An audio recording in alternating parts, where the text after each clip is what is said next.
வணக்கம் மக்களே, இன்றைக்கி நம்ம வீடியோவில் என்ன பார்க்க போகிறோம்னா எலுமிச்சம்பழத்தையும் சோடா மாவையும் கலக்கினா என்னவும் சொல்லிட்டு பார்க்க போகிறோம். அது பேக்கிங் சோடா. அது ஸோ அதுக்கு தேவையான பொருட்கள் வெறும் சோடா மாவா? சரி, ஓகே, வெறும் சோடா மாவு. ஸோ இதில் தேவையான பொருட்கள் பார்த்திங்கன்னா ஒரு ஸ்பூனு, கத்தி.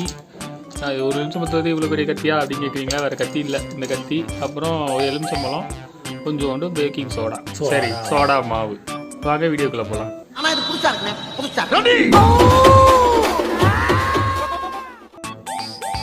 ஃபர்ஸ்ட் எலுமிச்சம்பழத்தை ரெண்டா வெட்டிக்கோங்க.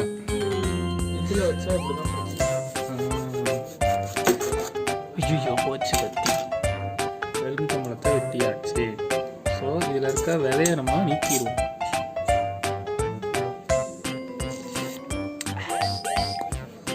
எலுமிச்சம்பழத்துக்கே வாடா.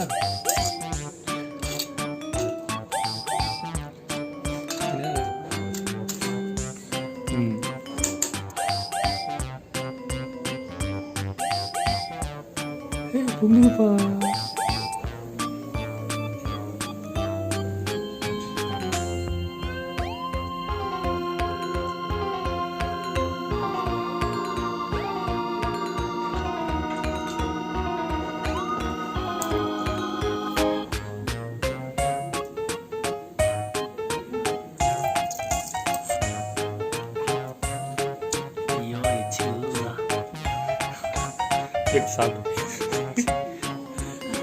பொங்கிருச்சு. கலக்கிடுவோம். இப்போ என்ன ஆகுதுன்னு பார்க்கலாம். கலக்கினா எதுவும் ஆகலை. ஸோ இந்த வீடியோ நமக்கு சக்ஸஸ். இந்த வீடியோ பிடிச்சிருந்தா லைக் பண்ணுங்கள், ஷேர் பண்ணுங்கள், கமெண்ட் பண்ணுங்கள். மறக்காமல் நம்ம சேனலுக்கு சப்ஸ்கிரைப் பண்ணிக்கோங்க. மீண்டும் ஒரு வீடியோ சந்திக்கலாம். தேங்க்யூ.